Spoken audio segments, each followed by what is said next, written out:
Hello, you beautiful, beautiful citizens of Scam Nation, and welcome to a very special episode of Scam Nation. Normally, every Thursday, we put out a new, tightly edited episode where we teach you a bar scam trick or some way to be the most interesting person in the room. That works great when there are things such as bars that you could go to or other humans that you could perform to. But as we're recording this in April of 2020, we're in the middle of a global pandemic, and I've never seen anything quite like this. There is an entire generation of magicians who are at the very top of their games. They are at their chrome-like polish, touring night after night, hundreds, I don't know about thousands of shows, a lot of shows touring all over the United States. And all of a sudden, overnight, boom, all of these gigs vanish because the venues are closed and people can't violate quarantine. So what happens in this situation? And it's been truly remarkable for me because I watched overnight as all of these talented individuals pivot and suddenly go to start doing virtual online shows. Now, to me, this is a little bit weird because it's as though I stepped into a time machine and all of a sudden the rest of the world is learning to deal with the exact same problems that we had to deal with when we started doing live stream, including live magic shows 10 or 11 years ago. So this is the opportunity that I want to share with you guys so that you could still do the tricks that you've seen here on Scam Nation. You could perform for your friends, whether it's on video chat, over Skype, over Zoom meetings. You can indeed do gigs. All of my friends are still getting paid. They're touring from their living rooms right now. Now, granted, everybody has to learn a brand new skill overnight, and that's why we're bringing one of my friends and the pioneers of this new virtual magic journey that we're all on. Michael Kent is one of the top performers in college entertainment nationwide. Dude, I got that phone call from you, Michael, and it was just like, Brian, what's going on? How do we do this? You probably knew exactly what I was asking when I called you. You were the first person that I thought of when I was like, Brian's going to know what to tell me to do, because immediately, there was March 10th, 11th, and 12th. Those 3 days, I lost so many shows, and I was freaking out. I was literally like hitting a bottle of bourbon, like trying to deal with the panic of what was happening. And I had a friend of mine call and in detail break down how in 48 hours he had $40,000 of cancellations. I mean, obviously that's catastrophic.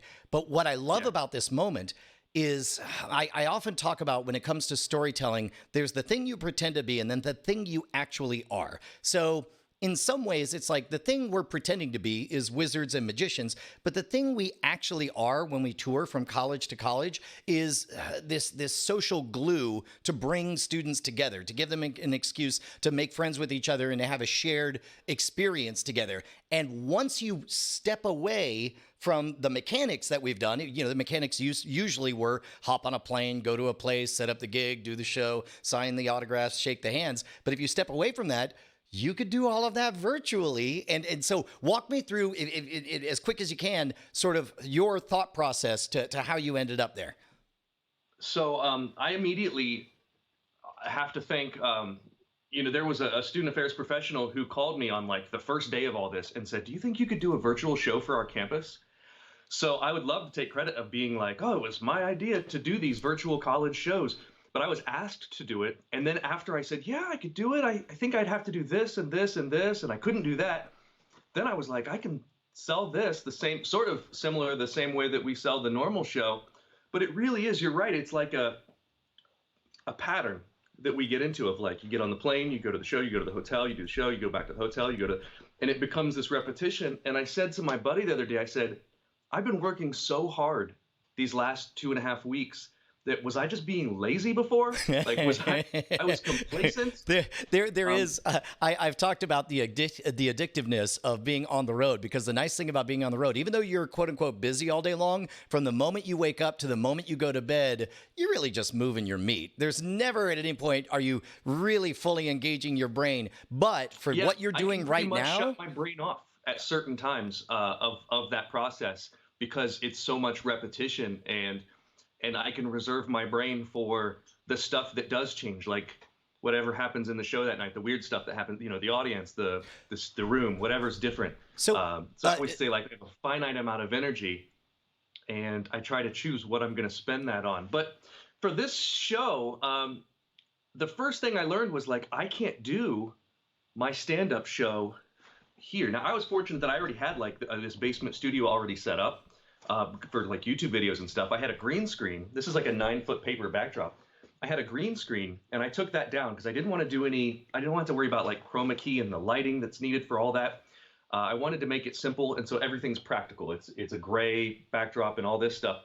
But I can't stand up here and do my stand-up show because it would be super boring. Let's talk about this. So there's we'll eventually talk about the technical side of things, but let's start with the content side of things. I would imagine that the first thing you do is sit down with your set list and just draw lines through things that can't play in this situation. It was. I literally had a spreadsheet open with 2 columns, and one was my live show set list, and then the other was what was going to be in this virtual show. And I was looking through it and seeing, what can I drag over? Well, I can drag this over. For instance, I do the multiplying bottles in my show, and I did that on Fool Us. The producers asked me to perform that on Fool Us. So I do it in my live stream. Normally I wouldn't do that, but I have the video that I can play of Penn and Teller reacting to this trick before I do the. So by itself, it probably wouldn't be that great, but it becomes more of a story. It becomes more of interactive content. I called a friend of mine. He said, if you watch the most popular YouTube videos, something's changing in the shot every 4 or 5 seconds. Yep. You can't just sit in front. I can't just tell a story for 5 minutes to the camera without something changing. So what I found is quicker bits of material. I use a lot of interaction, so I'm interacting. This is one of the things that you talked to me about interacting with the live chat and getting information from them to use in the act. And I'm doing close-up magic in a stand-up format. So everything that I'm performing in terms of close-up is up in the hands. I decided right away I didn't want to do an overhead shot and do table work. That was just a choice that I made. I don't like watching that type of thing. I think that as soon as you take this out of the picture, it for some reason becomes less interesting. So, if it's a so in shot other words, down here, this is the moneymaker. You don't lose this. Yeah, absolutely. This right here. Well, but you're not wrong insofar as you want an emotional hook and an emotional context. And one of the biggest hurdles that I've noticed when it comes to any kind of live stuff, because first of all, there's magic in person, right? And that of course is electric, and you're able to gauge where people's attention are drifting off and see what they're focusing on and react to it and sort of do jazz. You can't do any of that for the camera, but also with a live performance, whether it's on Skype, Zoom, or like we're doing right now, you also don't get to edit it after the fact or in the moment. You have to keep everything alive. And the worst part is you don't have any of those social cues. The reason that there's laugh tracks on sitcoms is because it's what Robert Cialdini in his book Influence called social proof. It's this fixed action pattern that we respond to everybody else cheering and laughing and going along with things, and you lack that. How do you compensate for that in an environment like this? So the first show that I did, the first live stream I did, I had a soundboard with buttons for like applause, and I was using them tongue in cheek. I was like, the trick would be over and I would hit applause or hit like some sort of fanfare or something like that. And I was doing, it's sort of a meme of the key change from the song from Titanic, My Heart Will Go On, and you hit the and I was doing it very like, and as soon as the broadcast was over, that got flagged for 2 seconds of copywritten content. Man, that is another thing. Like when you're on tour, you have a reasonable expectation that all of these venues have paid their BMI ASCAP fees, so you get to use copyrighted music. But that YouTube don't play that way. Twitch don't play that way. Now. YouTube, all these websites, the rights protected stuff is all being flagged algorithmically through AI right now because they're short staffed or people are working from home or whatever. There's not as many actual people at the button right now as there are normally. So everything's being flagged algorithmically. And YouTube Live is the platform I'm using for my show. and they will straight shut your broadcast down if they flag copywritten content. Mine didn't do that. They didn't shut mine down for whatever reason. Maybe they know that if it's only 2 seconds, it's not even a copyright strike. It just means that I can't monetize it. Right. Which is fine. Usually what that means is whoever owns that clip, or at least has told YouTube that they own that clip, they get to run ads and make money on it, and not you. Sure. Yeah. And these are unlisted URLs, so it doesn't really matter. Joke's on them. So they're not making any money. They're not making any money from this. But, so, if you don't mind me asking, of the material that you're doing in the virtual live shows, I'd imagine that there's some stuff that you're doing for the first time just for the virtual audience, and there's other stuff that has carried over from the stage show. What plays and what doesn't, and why? Well, the stuff that is very difficult is the stuff that is reliant upon a lot of back and forth with the audience, especially, obviously all your volunteer bits are gone. Anyone on stage, and where the comedy comes from that. And I had to look at some of those routines and say, is this routine good because of the interaction? Is it good because of the magic? So, for instance, my chicken trick, which is like the big part of my show that I'm known for, I can't do it. It's just not funny. But that trick is an impossible location with a bill to egg, essentially, that's inside a chicken. What makes it funny is that I have someone stick their hand inside a raw chicken. Well, if I stick my hand inside of a raw chicken, that's not interesting, I don't think. I don't think it's interesting. There's no stake in the game for them. So instead, it becomes just about the impossible location. It becomes just about the magic. God, so in that routine, the comedy goes.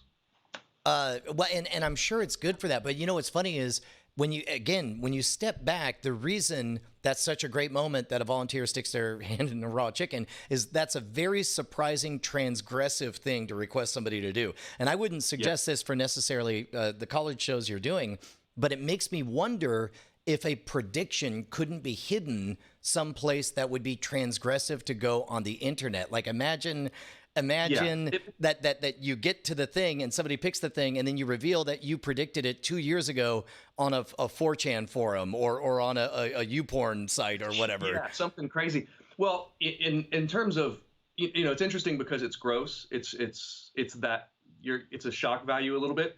So it would maybe work in the context of a challenge type video, like all of the viral challenges that go on, me doing something that pushes me past my comfort level on camera for people. That's not who I am or what I would do. I don't think that's not really what I'm interested in. I would be acting, and I don't think that it would really be believable. I think that's a really good point, is the internet sniffs out sincerity in a live stream more than anything else. Yeah, and it's really hard, especially because there's a moment in the show when I make a mistake. I learn that I've made a mistake, and it's much easier to sell that on stage than it is for camera. The moment is shorter on camera. It's not, you don't have to wait for the laughter. There's no feedback. The moment is shorter, and I have to just move on from it. So, but at the end of a bit, back to your original question, there's no applause. I can't pretend as if there would be applause. I just have to keep moving. And sometimes that's through telling them something about what they just saw. So for instance, I do the popped in restored balloon trick. It's my trick, but after I do it, I talk about how I came up with it. So it gives me something to get into. So I just have to remember, like, it's not normal. It's not the normal feel.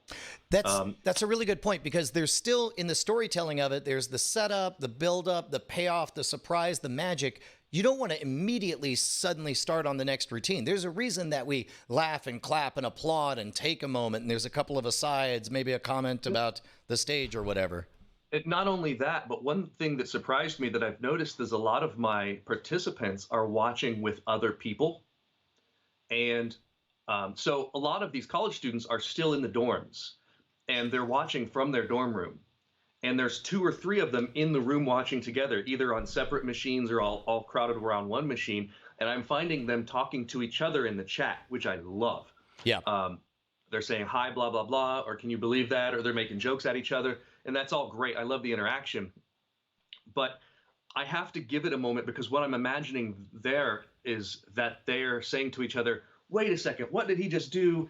Did he do the thing? And they're talking to each other, saying all the stuff that they can't say during the live show. If they were at the in-person show, they'd want to say, wait a minute, did he do the thing? But I think wait a minute, let's go back. So meanwhile, you have to bake in some time. You have to have some kind of material, even if it's not terribly interesting or revolutionary or groundbreaking. You need to let that energy dissipate, and it's going to take longer because everybody's typing. They're also going to be more explicit, because I would imagine people aren't shy about directly guessing how they think things are done in the chat. I do a disclaimer in the beginning of the show that reminds me of back in my birthday party days, saying, now, I used to say in the birthday party shows when I was like a teenager, I would say, now, some of you may have seen a magic trick before and think you know how this works, but don't spoil it for everyone else. I'm literally doing a disclaimer like that in the beginning of the show, saying, let's be respectful during the chat.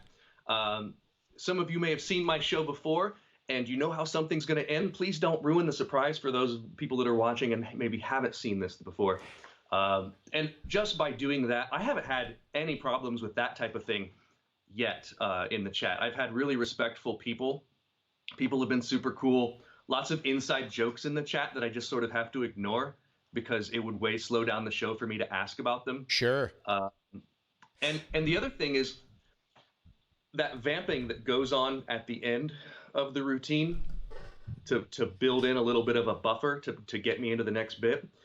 I'm also having to put that in the beginning because YouTube Live has about a 20-second latency between when I say something and when they see it. So if I need someone to pick a card, I have to say, in a moment, screen name so-and-so, I want you to name a card. As soon as you think of a card, type it in the chat. Go ahead and do that now. And he's going to think of a card, and now I'm stalling for 20 seconds. Right. So rather than say it and then wait for him like this, to wait for it to come up on the chat, It's almost as though you need to make sure to have sort of two narrative threads ready to go at any time. You need to have your idle chit-chat engine running at all times so that you can keep the conversation afloat, because that's one thing that will not translate no matter what environment it's in. Dead air is lethal. I'm clicking away. On stage, you could get away with a smirk, a look, a little bit of a soft shoe or whatever. Not live, bro. Live, you better keep that stuff afloat. And not only that, but I'm using, I don't have different camera angles, but I do have different looks. Like I can do a zoomed in, it's all from the same camera, but I can do a zoomed in. I can make the chat appear on the screen. I can make that come off the screen. I can pop up a video up here. And doing all these things is kind of like what we were talking about with produced YouTube videos, where the shot is always changing. Something's always happening. So sometimes the shot is me up here doing magic right in front of the camera, and that looks completely different than me back here taking something out of this or doing magic here. I want it to have a lot of different types of looks and feels so that someone tuning in, it doesn't look like the same show for an hour. It looks like different things are happening. What are some of the ways that you've been able to substitute those interactive moments? Because traditionally you get a volunteer from the audience, you get them up on stage, you have them check out the deck of cards, they verify that it's a regular deck, then they pick a card, then you ask if they remember it. To be honest, like not much of that process is very interesting. And in some ways, I feel like we have a gift, and then it's like, hey man, you can either believe this is a real deck or not. Also, I'm going to spread and I'm not going to look, and you can either believe I'm not looking or not, but pick one, that kind of thing. Isn't it? It's crazy. It's becoming like, it's making us be better magicians because we're realizing like the only reason we have to do this is to prove it to them for an audience. It is sort of forcing us to be better storytellers, or at least storytellers, right? Similar to how Twitter forced us to get more efficient in our word choices. Live magic, it's like, get to the point, tell me a story. Yeah, there's so many times I write a great Facebook status and then I copy it and paste it into Twitter and say, what did I not need in that to make this, to fit into 280? Like what I can take this out. Why didn't I take that out earlier? So an example is I've got a bill trick, right? Where I have a $20 bill. And normally a magician would you have three options, right? You have them write down the serial number or remember the serial number of the bill, because you want to make sure that it's the same bill throughout, so the audience knows that there's not a duplicate bill. You can either write down the serial number, you can tear the corner, or you can have them write their name on the bill. Like, those are the three most common ways of doing that. In my show, they write their name on the bill when we're in person. Since I can't do that, I want to make them know that this is the first time this has ever happened with this bill, and I don't have a duplicate. So I pick out someone who's active in the chat, right, and I have them tell me a word. And when the first word that pops into their mind, type it into the chat. And then I'm grabbing the bill and I'm covering that 20 seconds. I'm talking and sort of vamping a little bit about what's about to happen. As soon as I see the word, I write the word on the bill, the word that they say. I get a close up, I show it to the camera. So then when we get to the end of the routine and that bill appears again, it has to have that word for it to be the same bill. There was one, you know what this reminds me of? There's a trick that I do in my stage show, and one of the very first times I did it, man, coming up on 22 years ago, I take a small nail, stick it in one eye, pops out the other eye. My biggest concern at the time was I was performing to venues with 50 plus people, and it's such a small trick. I mean, who can see it? So the way I compensated was by getting 2 volunteers from the audience, and I handed them the microphone, and it's their job to describe everything. And very quickly you realize it's not about what I'm doing, it's about them freaking out. And they're amplifying it. Exactly. One of the first times I did it, one of the performers who was in the band came up. He was like, man, I'd never seen that pin in the eye thing. And the first thing I said was, could you see it? And he goes, no, but I believed it. And I realized, like, the believing is all you need. So when it comes to writing down that thing, yes, it's the word or whatever. It's like, look, forensically, go back, do the analysis, figure out whether or not line for line, squiggle for squiggle, it's the exact same thing. But as long as they believe it, that's all that really matters to create that moment of wonder. Yeah, and when this goes back to what you were talking about with the laugh track is, you know, if you're performing for a group of people, let's say you're doing close-up magic for a group of people, if one person in that group is flipping out and yelling expletives and all this stuff, everyone else is going to react so much more. Yeah. And the same is true in the live chat.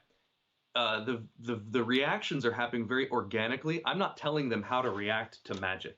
But in the first show, everyone was typing the word applause at the end of each routine. I didn't tell them to do that. One person started doing it, and then everyone started doing it. It was awesome. So the second show, they were doing the same thing, but with emojis. People were typing in emojis of like the mind blowing up and this face and all these things.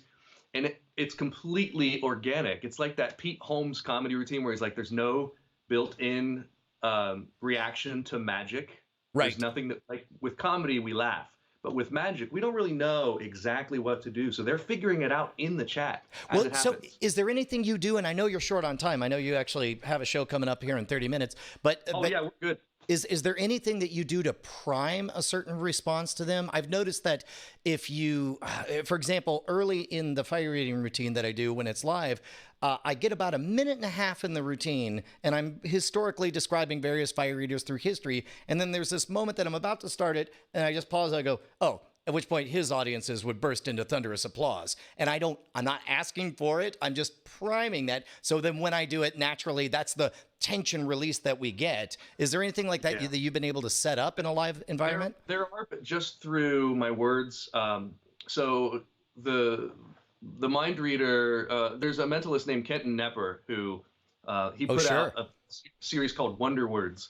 And I had it back when it was a series of cassette tapes. Like you'd get that binder of like 8 different cassette tapes. Yeah. They talked about, he talked about pumping or priming the pump with these words like, it would be absolutely impossible if, or wouldn't it blow your mind if, like you'd run out of the room screaming if, you know, all these things that you can say that are way early to the point where it's planting a seed that they completely forget about. So by the time you get there and I crack the egg and the $20 bill is in there, of course it's amazing if, it's impossible if. It's because I've told them earlier it would be impossible if. Right. And I think I have to do that more for a virtual show than I do in person because you do not get the reflective responses from people that amplify the moment. Everything has to be set up by me. I also use music to do that as well. And the last show I did last night, people started catching on that when the music started, something was about to happen. That's great. Chatting about the music cues, which was awesome. They were like, music cue, something's about to happen. And so when I cue the music, and especially if I cue the music and I have a zoom in on my hand and something's about to happen, it lets them know, like, this is the moment that, you know, this is about to be magic. Dude, so, that's so great. It does remind me that there's sort of two things structurally that strike me about performing for either on a live stream or even if, you know, it's just Skype to a few people. There's only two ways to mess it up. One is to make it weird for them. Like, even though it is a very weird thing for any one human being to go into a room by themselves and perform a magic routine for nobody else in the room, and just imagine the theoretical number of people who are watching right now. And then the other thing is structurally, live streams kind of run on a different set of numbers than a live show, because live streams almost always start off with a lower number of people, and as you go on, you accumulate more and more viewers as you go on. Hopefully, if you're good. Is there something that you do when it comes to the structuring of the scheduling of all that? Well, I think I'm treating it very much the way I do in my live show in terms of the structure of energy. So I always try to start with something punchy, and either in a live show, I start with something where I'm trying to be very funny in the beginning to set an expectation. But here I'm trying to hit them right away so that they say, oh, this is worth my hour to watch, right? And then I can actually show some humanity in here. So the humanity makes up for the magic. And then we can build, the effects get more and more amazing as it goes. So I really want to build up. And the climax of the show isn't the end of the show. It's the bit before the end of the show. And this is something I do in my live show as well. The most amazing thing I do, I put right before the ending. And then the ending is meant to show a little bit of humanity. That's just the structure of the show. I'm ending with the bottles because I have a story to tell about it. Plus also the bottles is kind of an encore routine, because they hopefully have seen you do it on Penn and Teller. And this is you recreating it. You know, the bottles is not even one of the best tricks in this virtual show. It's maybe one of the weaker ones because it just doesn't translate. You know, the stuff that works on stage can be very, very boring for a live stream. And I've, over the last, as you have, I'm sure, over the last 3 weeks, have seen 1,000,001 live stream magic shows. And I don't want to cut down on anyone, but so many of them just don't keep my attention because they're trying to treat it the same as they do their actual show, where the shot in terms of composition is maybe them, like, I don't have enough depth with my camera here, but it's way back far away from them. And so I'm actually, in terms of composition, the first show I did, I tried to do it here and talking, and I had the camera up a little bit more so I had some headroom. But I found that me being here is a better shot composition, and so I'm actually sitting on a stool doing all this stuff right here in front of the camera. So I'm utilizing tables I'm not used to using, like I'm bringing this in and doing stuff off of here that I would never do. I've just had to completely reblock the show just because I want this frame. Man, I don't know that you could have done a better job of teeing up the next section on here, because I think that a lot of the people who are doing their best to jump into this new environment are beginning with the question of what is it that I have to bring to the table? And then they try to wedge everything in there like, oh, this bit kills to an audience of 2,000 people. It's like, yes, because that's a very big environment and you're in a performing arts venue and you have good lighting and there's a pregnant pause and all this. It doesn't read the same on a webcam with flat lighting and a room mic from 10, 20 feet away, which is why I want to spend the rest of this talking about more of the technical aspects. Before we chase you off, what is the number one place you would have everybody go to check out all of your work? MichaelKentLive.com would be the place to look. You know, let's change that. Let's because look, you guys want to see this actual work. Go to my YouTube. So it's just Michael Kent Live on Michael YouTube. Kent Live on YouTube. All right. Well, You got it. That way you can actually see some of the stuff, some of the live performance. I don't have any of the virtual stuff on there because these are all paid private shows. Well, So- and I wonder how that's gonna change, because we're gonna have to start figuring out how rights work in a world where people can bootleg your stuff. I mean, it's like, congrats, we're finally dealing with the problems that the Grateful Dead had to deal with. Right. Yeah, this is my life now. I mean, I don't know how long this is going to last. I don't know if this is going to go through the rest of this year or not. But, man, I'm learning as I go. And it's awesome to be able to talk to people like you who have been through this and know these problems and have dealt with this type of thing, because we're all figuring out. And I've been working harder and longer hours these last 2.5 weeks than I have in a long time. No, I'm super excited. I really do feel like we're seeing the beginning of a new branch of magic starting right now, where it's like, even if somebody has seen all of the bootlegged bits of your show, none of that will compare to the belief of the amazement that they're going to have when they're actually there live, and so much unpredictable random stuff actually all comes together thematically. Michael Kent Live on YouTube. Thank you so much, Michael. Appreciate it. Thanks, Brian. All right, take care, man. Hey, so speaking of which, one of the things we talked about was the difficulty of how do you replace that social proof? How do you get that reaction moment? And I love the fact, to be honest, if it were me, I would probably cue those reactions early on by sort of saying, maybe even in a pre-show video as people are getting started, to sort of, these are the expected responses for things. But one of the ways that you could do that is you could take volunteers. You can have people Skype in live. It takes a little bit more technical know-how. And as a matter of fact, we got John behind the wheel right now. John, if you go about halfway through, this is my buddy Pete Bois' pitch video for his live virtual show. Also joining us live in studio, this is Bryce Castillo over here. But if you look at the YouTube video that we have called up over there, just drag it to about the halfway point, and you're going to see Pete do a bunch of magic effects, and you could tell he's essentially structurally doing the exact same thing as calling an audience member up out of the audience to be the avatar for the rest of the audience. Here, take a look at this. There we go. We're gonna have to switch over. See, look at it. This is also one of the aspects of live production, is that you get to deal with foibles and producers who are figuring stuff out. There you go. About halfway. Push it flush to the snap. Goes to the top. Now I know what you guys are thinking. There's the card.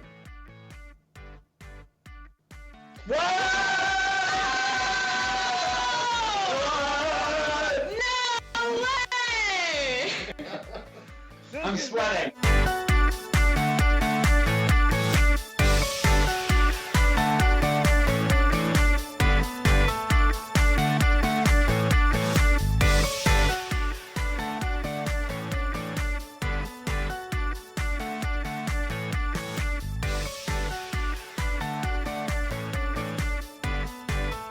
I would love to bring my live streaming show to your. All right, now it's an ad. You know, one of the things I like in that is that he took advantage of the fact that there's an expectation that if you're going to put cameras on you, that there would be more than one of them. And it's not at all weird to have one camera stuck on your face while the other one's on your hands, because you want to virtualize that experience. And now on Scam Nation, we have to do all that with clever edits and cuts and backing up and redoing to get stuff clean. But in a live environment, it's much more important that you get that complete coverage. So you have to be cognizant of all the eyeballs. So let's talk a bit about sort of the fundamentals of the structure of doing a live show. Joining us, Bryce Castillo has been editing Scam Nation episodes. He directs live on the shoots. Also a producer of the Night Attack live stream, Cord Killers at cordkillers.com. We are here live in studio. Let's start with your message of the don'ts for everybody who's about to say, I've got a great show. I could do a live magic show online. Oh man, there's a lot of don'ts. I mean, it all kind of depends on where you start, right? Are you going direct to, are you like doing just a FaceTime call in? Are you hosting your own stream? Are you trying to do something on your phone? Are you trying to do something on a computer? There are a lot of do's and don'ts for all of that stuff. We should maybe pick one of these. Well, let's start with think? lighting. Okay, Because sure. that's something that I think is the most, that's one of the things Very that tough. people think the least about. And you can always tell. They almost always have, they turn on the light switch. I have light.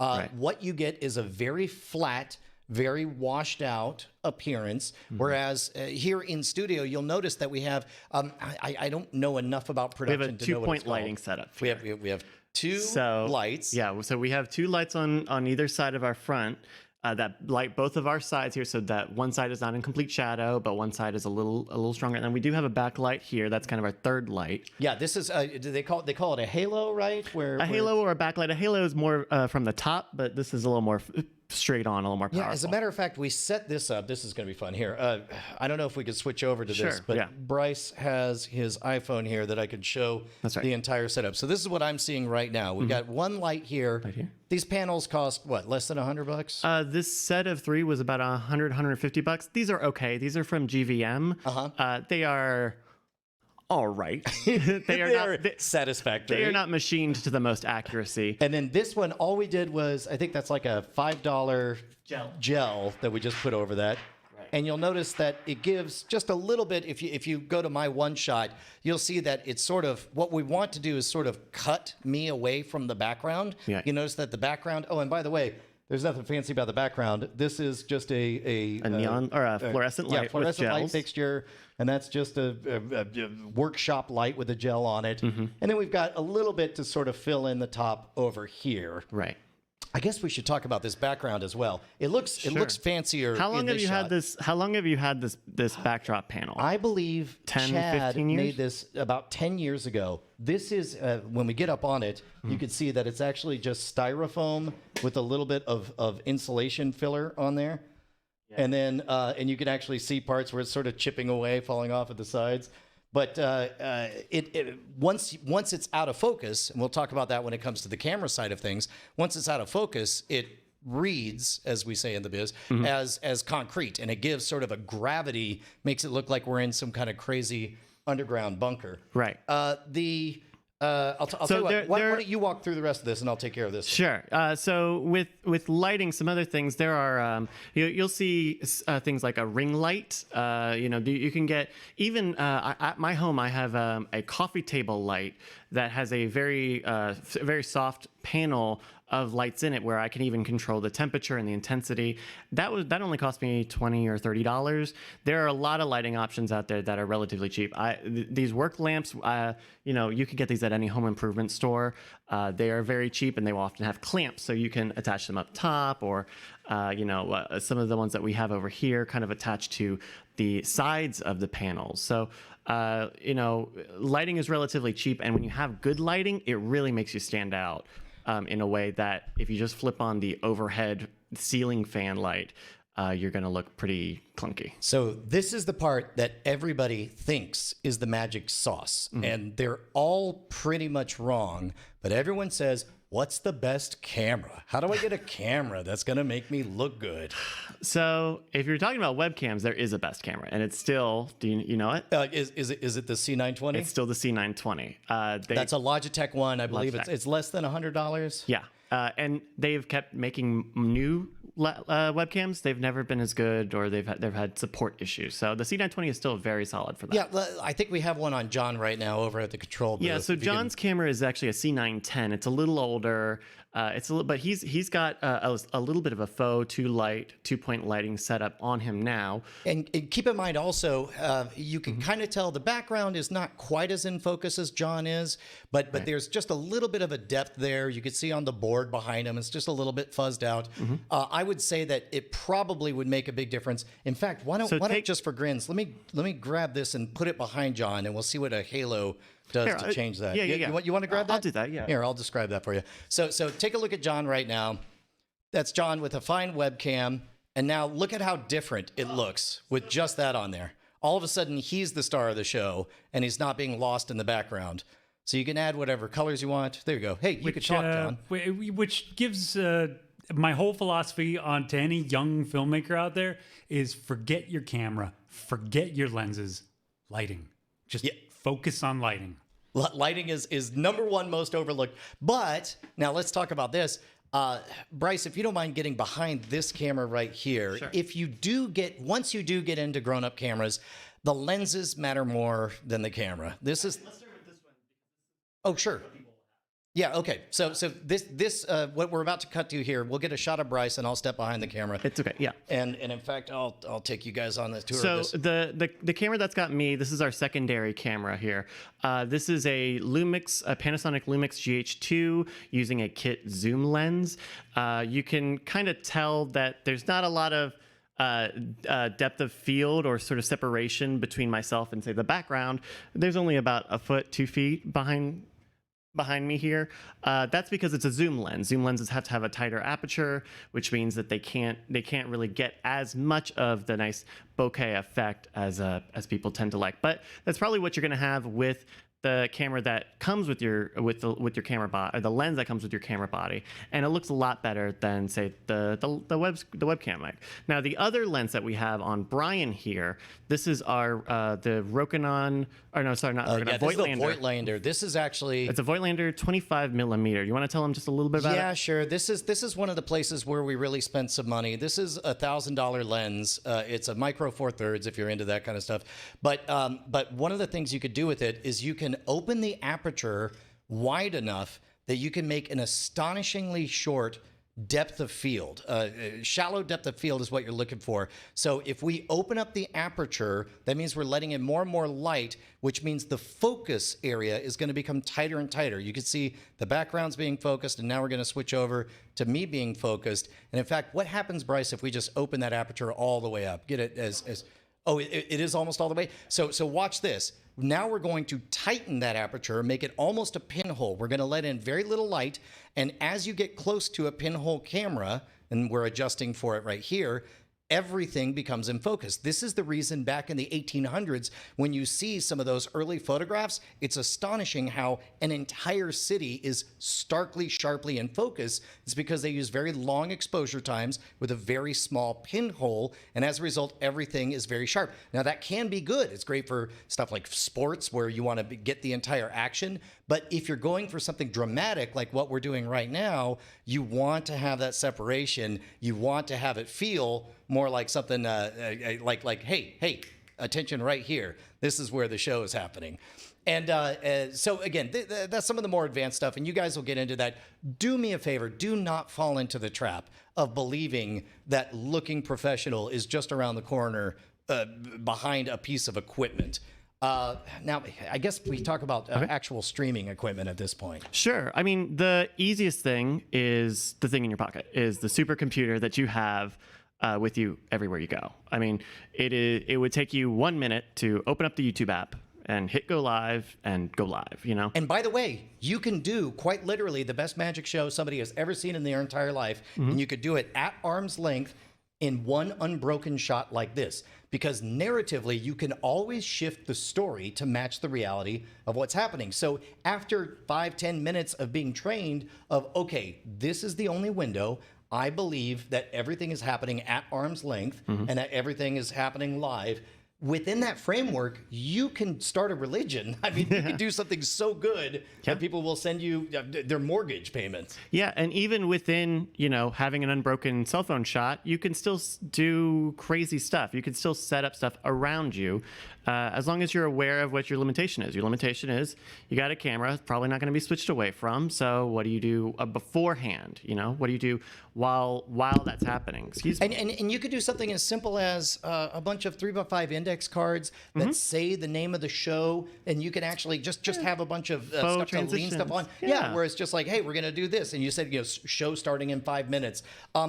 People very quickly keep in mind, people still win Tony Awards and tour the world walking onto a blank stage and telling stories with nothing more than the conceit of let's pretend that I'm on this stage, or at this, I'm on the Titanic sinking, or whatever it is. Yeah, You can do that same thing. That classic plot. So many shows. You can do the same thing on your phone. Yeah, and this is being used. This is happening. Like the David Blaine was on James Corden this week. He was FaceTiming on his cell phone. The big Elton John telethon marathon thing that happened this week. Almost everything on that was shot or streamed from iPhone. So you can do a lot with the phone. You can do more than you think. Think about this. To everybody getting started out there, the gap between you and the production quality of the nation's best late night programming has never, ever, ever been shorter. Like, to be honest, some might say what you're seeing right now is more heavily produced than The Late Show or whatever. Yeah. Which brings me to sound. That is another disaster that I always see. You know, if you're on your phone, they make a lot of microphones for the phone. We got you a Sennheiser clip mic, I believe, a few years ago. Yeah. They don't make that anymore, I believe. Oh, really? I think Sennheiser stopped making it, but you can find other brands that are making lav mics. And I think aren't there like Bluetooth lav mics nowadays? You can, if you have, even if you have like AirPods, that'll sound better than the mic that's on your phone. As a matter of fact, we just saw on Pete Bois' show, you could see he was clearly wearing AirPods during it. And again, there's the stigma that you're worried about is just not there. So, and even if you've got, granted, we've never tested this before, but the nice mics that we use, like you're wearing a lav mic right now, people are not listening to it. Actually, maybe we can switch. Yeah, to let's switch over. Lav So mic. just real quick, this looks like a fancy mic. It is a fancy mic. You don't need a fancy mic. This is a not fancy mic. The microphone that I'm on costs about $30, and it sounds about 90% of as good as the radio mic that Brian has. So we have Brian hooked up to one of our production lav mics. He was doing some VR stuff with this. We use this when we shoot Scam Nation and Modern Rogue. So Brian, why don't you give them the ABCs and they can hear a little bit of your lav mic. Yeah, well here, let's turn this one on back. I don't know if I'm live right now or not. First of all, this right here, the important thing is that there's two types of mics. You got your room mics, your shotgun mics, and you got your cardioid mics. Anything that's a cardioid mic is going to have a short throw. Sure. This mic, the first time we got it, this is a Heil PR40, by the way. Correct. But again, it applies even on other ones. Yeah. Like the AC unit turns on the other side of the room, and I'm convinced that it's ruining the broadcast. Everybody in the chat is telling me they can't even hear it. Right. Same thing happens. These lav mics, if we just switch over to this now, these lav mics, we're able to shoot at the bar, and there's copyrighted music going on in the background, and it's not ideal, it's not perfect, but they are so short throw. The distance between me talking and this right here, for each of the people wearing them, you're able to extract that on there. So here, let me take, I guess, them on a tour of the rest of the stuff. Okay, yeah. Why don't we start with... Do people need a mixer? Yes. Well, maybe. So it depends, right? If you are, say, Skyping into something or doing a Zoom, if you have a USB mic, you could just plug that into Skype and use that. I tend to recommend that people go XLR from the beginning. And XLR, that's this traditional microphone kind of setup that you see. Right. It's the circular with the 3 pins. It is kind of a standard for any sort of audio microphones. I recommend that because it's relatively easy to get into, and you don't hit... At some point when you're using USB microphones, you're going to bump up into, well, I have 3 USB microphones, and how do I work them all together? Oh, because the USB only has so much bandwidth that it's able to work with. Not to mention software issues. That's a really good point. The other nice thing is that with XLR, it's such a standard that you're able to do stuff like this. If you find yourself hacking or coughing or whatever, this is called a cough drop, that you're able to turn that mic off and on, so that that all happens before the signal even enters the computer. Right. So that's what I recommend. Behringer makes a line of mixers called the Xenyx line. Those are USB mics. We use a couple of them here. I think we have one over here in the thing. Yeah, look at this. These are great. These are USB mic mixers, and so you plug the mixer into the computer, and you plug the microphones into the mixer, and you can mix. It does what it sounds like. It mixes them all into a single audio thing. We have a very high-end digital mixer over here in the studio. This is a Behringer X32. This has 32 XLR inputs plus a bunch of auxiliary and 1/4-inch inputs, RCA inputs, way more than you would ever need. But if you're doing something big, if you're trying to replicate a big live show, you might look at something like this or something more, a portable, smaller version of it. Yeah, this ended up being what, like $2,500, I think? About that, yeah. Yeah. So, as far as, but before we start flexing on our setup, Sure. everyone out there is like, I ain't got a budget. What should I go live on? What's the best platform? Oh, I mean, I'm partial to Twitch. There's a lot of the audience there is designed to watch stuff live, but like we're streaming on YouTube because Scam Nation is here on YouTube. So it kind of depends on where you are. If you have a lot of following on, say, Instagram Live is still a thing. If you have Facebook Live is still a thing. Periscope for Twitter. Which, by the way, every time I mention that I'm going live on Periscope, people roll their eyes and say like Periscope is still a thing. It's like suckers. Guess what? 35,000 people watch me throw a stick for my dog. Yeah. Like apparently enough people are tuning into Periscope for it to still be a thing. And you have a good Twitter following. So you kind of want to, look at what you're doing and where your audience for that would be. So like we're doing this on YouTube where the Scam Nation audience is, and it's a good fit for that. And I do think it's worth considering, like even if you love YouTube more than you love Facebook, we're back to that question of people tend to think of what do I have, and what they should be thinking is what do they want. If you want to reach a bunch of people and do a show, I understand that you like Facebook or that you like YouTube or you like Twitch, but where are people? If you have 800 friends and your mom is a power player on Facebook, probably want to go with Facebook. Yeah. I mean, my wife is doing art projects, and I strongly encouraged her. I was like, stick to Facebook, man. That's where everybody's tuning in, and you're still going to get your chops, and you're going to build your base the same way. Yeah. I tend to like Twitch, and we do a lot of our podcasting on Twitch because we also do some games and stuff, and so that all sort of works together in a nice variety of things. So think about where your audience is, and that kind of solves the solution of where do you stream. And everybody out there is like, well, if I just had a good enough computer, doesn't matter. Like we said, you could build an empire on an iPhone. Sure. But having said that, can we show off our computers? Sure. Yeah. So we have a sort of a spectrum of computers here, including some from our friends over at Doghouse Systems. Let's talk a little bit about our display setup and why we have it set up this way. Sure. This is a little particular to our setup, but we have 3 monitors here. You can see the top monitor, which is sort of a mirror of what's on stream. This is our program monitor so that whoever is here on the stage can see exactly what's going out to the audience. The second one here is our media computer. So this is letting the people on stage know what videos or web pages are queued up to be shown next. And then the bottom monitor here is really helpful for our podcast. It's so that all of the calls that we take, so Mike, you can see Michael is still listed there on the Skype page. That just shows the Skype caller. So even if the Skype caller is on screen, you can see them from the stage, and it is, it's helpful to see a person. It's helpful. I'm looking at Brian right now. He's not even looking at me because I need someone to talk to, which is easier than, say, the camera that's right in front of me. So, yeah. Also worth noting, Mike, I didn't bring it up with Michael because I wanted to talk about it now. Sure. But those moments of interaction with the audience, what you don't want to be is that person who's performing and then suddenly goes, "What?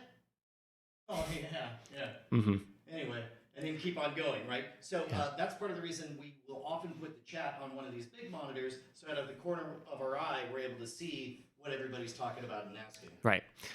So we have our system is kind of overkill. We have a 3-system solution because we do a lot of podcasting every week, and we need redundancy and we need separation of CPU. So if you go under the desk here, this middle one here, this is our new PC from Doghouse Systems. This is a modern, up-to-date, high-end computer. That is our switching computer. So you can see on the screen here, that is handling vMix, which is our software for switching. It is a broadcast level software solution, and that is taking all of the cameras, all of the graphics, all of the Skype calls, all of the audio, and it's turning it into a single program feed. You can also see the Skype screen on top. That's where all of our Skype callers live. And that, if you go to the right, that program feed feeds into our encoding computer. We have OBS on that computer, and all that computer does is it takes that signal and puts it on YouTube, puts it on Twitch, puts it on wherever it's going. It's the only thing that it's doing, because if we start to do a bunch of other stuff on that computer and it crashes, or if it hangs up, then suddenly our stream is, then our stream could die. We could lose data, and if we lose data, then that's hours of production work that we have to tack on every week. So even though that computer is a few years older now, that's all that does, and that has plenty of horsepower to do it. And then the computer on the left here, like we mentioned, this has like Firefox, it has videos, it has links, music, any sort of stuff that we're doing.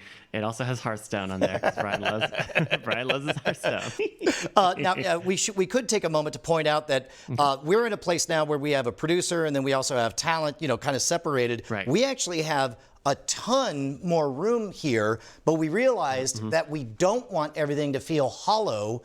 And so instead, we intentionally set up this set in about half the space cozy, close enough, because there kind of becomes this symbiosis between whoever's behind the control board and the person who's setting stuff up. Little things like a point or a nod make a big difference. Because normally I'm sitting where John is for the podcast during the week, and if Brian is out over there where, say, that white chair is against the backdrop, if he's all the way over there, I can't see him, he can't see me, and if we need to communicate in some way, then suddenly we've lost eyesight. So having this space, even though it's only half of the room here, it's much bigger than the other room that we previously were in. Oh my gosh, no, that's an understatement. Yeah. Also, let's talk about this background real quick. This is not expensive. I don't know how it looks on camera, but this is actually just corrugated plastic that you get normally for like an outdoor shed or something. This is clearly just a plywood frame that's been painted black.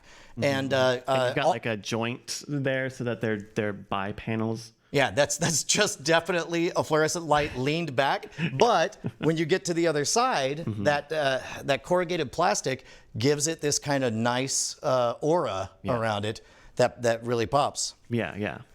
Now, we have a very large setup. Most people are not going to have this. I think a lot of the people who are on TV right now doing magic may not have a setup like this. I mean, freaking Jimmy Fallon doesn't have this setup. I know he doesn't. I've been watching TV.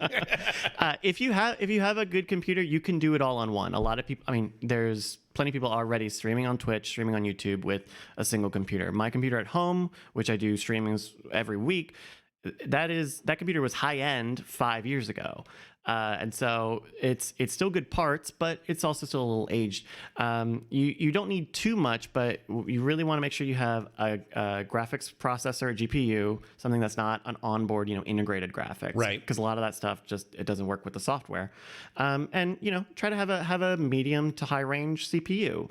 Nowadays they're very good, but if you don't, because I had a friend email me last week, and he's starting to do streaming, and he goes, well, I got this Mac Mini, and I'm trying to do this, but once I start doing all this stuff, it starts to bog down. I'm like, it's literally not powerful enough. So, well, and at which point, remember, the story can scale to the equipment that you have. Yeah. I cannot say it enough. I don't want to hear anybody telling me that they can't make it because they don't have enough horsepower. The only time that you bump up against horsepower is when you've already maxed out the bandwidth from your cell phone. That's when you get to tell me all that stuff. Yeah. So I think we're rounding the corner right here. Is there anybody in the audience who has any questions before we wrap everything up? While we're waiting for that, if I can touch on one last thing, is inputs. We talked about cameras, but we didn't actually talk about how we get them in. Oh, that's right. So, I guess we have some HDMI minis to HDMI? So the GH2s have a mini HDMI out. What we use in the computers is a kind of older BlackMagic Intensity Pro.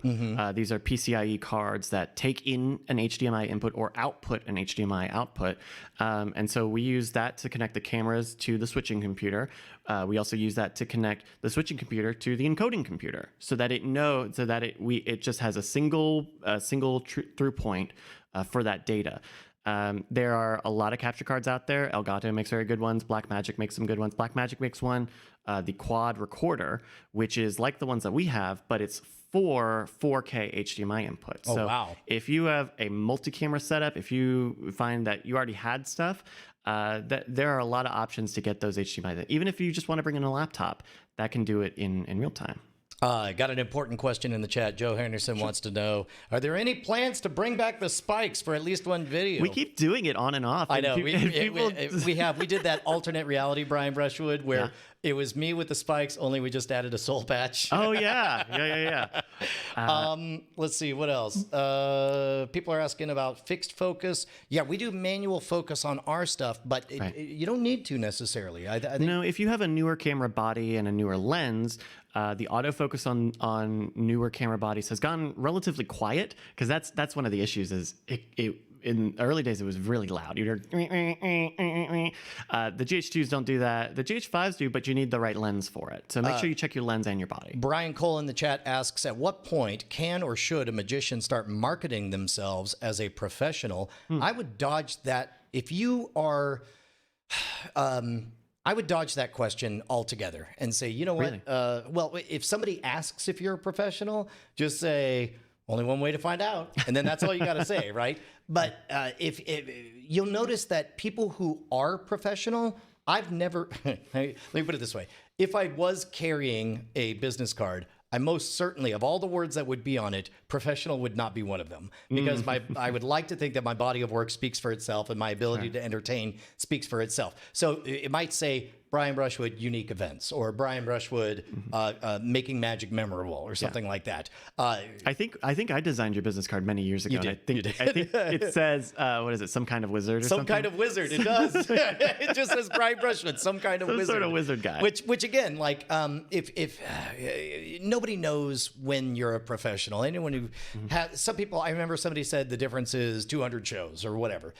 Whatever you need to believe, then believe it. But at some point, if you're really killing it, you're not going to need to call yourself a professional. Lewis Gordon asks, please mention the pop screens. I actually don't know where this came from. This looks like this is a Samsung brand, but this was a gift. I'll tell you what, man, go to a secondhand store. Just look for used equipment. This was donated by a fan. He says, hey, I got a bunch of old stuff. Nice. You want it? I'm like, sure, and send it on over. And pop screens especially are cheap. A lot of microphones will come with a built-in foam pop screen. That's really helpful, because when you talk with plosives, where there are words with P's and S's, peanut butter, peanut brittle, then it helps stop some of that poppage before it hits the microphone. So James Harrison asks how to engage chat while performing. We usually have the chat big enough that I can glance at it, and then what I'll we've do got is them on our screens here in front of us. But it is kind of a break to be talking to the camera and then look down, and especially if you have vision issues, you're leaning forward or whatever, you want to dodge that. Yeah. That's why I like having. It's worth finding. You could find some cheap 1080p screens for $50 or whatever. If I can illustrate with kind of how our studio is set up here. So we've got Brian here. This is him on the stage here. If you look at his, I guess I can't do that. If you look at his eye line, he looks up. He looks just slightly up to the program monitor here. At the bottom of that monitor is where he would see the chat in our normal podcast feed. So it's almost like he's looking right at the line of the camera. And so that when he is, if we can cut back to Brian, when he's looking there, then it's not like he's looking up or down or anywhere. He's just looking a little bit off, which is not unusual. Well, especially in that two-shot, the one that we were using when Mike called in, I was looking at his eyes, because naturally that's what I'm gravitating to. Now, there are setups where very cheaply you just take a monitor, and you just have you do a Pepper's Ghost illusion, 45-degree angle, and you're able to look right down the barrel of the camera and have a conversation. I find this a little bit creepy. It could be a little creepy. It's a little too CNN for me, which is why we position this off to the side. So in the two-shot, it looks like I'm kind of looking in their direction. Yeah, and when we have multiple people on stage, we just look at each other, and because the cameras are on the same side, we keep the persistence of vision. Yes. And let's see. Oh my gosh, can we do some tricks or teach some stuff on camera or on stream? That's a great idea. And to be honest, this was sort of a test to see how much of an appetite you guys have for these live streams. YouTube is not the dominant force in live stream environments the way Twitch is. If you guys want to join us, I'm usually often over at twitch.tv/nightattack. But if you guys like this, post it in the comments and let me know, and we could do like a live hour-long jam session or something. It would be longer than a Scam Nation episode. We try to value brevity on that program. Right. but I'd be happy to do any of that. Yeah, this for me. This was fun to set up. You know, usually I'm producing the shows. It was fun to set this up and try to solve solutions. You know, like that's an interesting thing about this time is that if you are technically minded, I find it's fun to solve this puzzle. I think much like it's a thing to solve the magic to figure out the story of a magic trick. It's its own type of magic trick to figure out the tech stuff. Yeah. Well, and man, thank you guys. Do me a favor. Most of the people, this is one of the unfortunate things, is the vast majority of everybody who's ever going to see this is going to happen long after it was live. So do me a favor. We'll most certainly read those comments as you guys post them. We're going to put this up on the channel as soon as we're done. I want to thank Michael Kent for joining us. I want to thank all of the hardworking, talented storytelling magicians at the top of their game who are pivoting on a dime in a very strange time in this world. I want to thank John Rael for working the board for the very first time. Thank you, John. Good job. and thank you very much to Bryce Castillo. I'm glad that we had this idea. Yeah. This is a lot of fun. Oh, and if people have questions about some of our equipment, we'll try to post links to stuff in the description of this video. Yes, so and it may not be don't be right shy now, in the comments. If there's something that we mentioned that you would like the specifics of, man, to a fault, we read every single comment. I read every single comment. So if you get a sassy reply, it's definitely from me, nobody else. Thank you, guys. All right, so long. Thank you guys so much. See you later, Scam Nation. We did it. We saved the universe.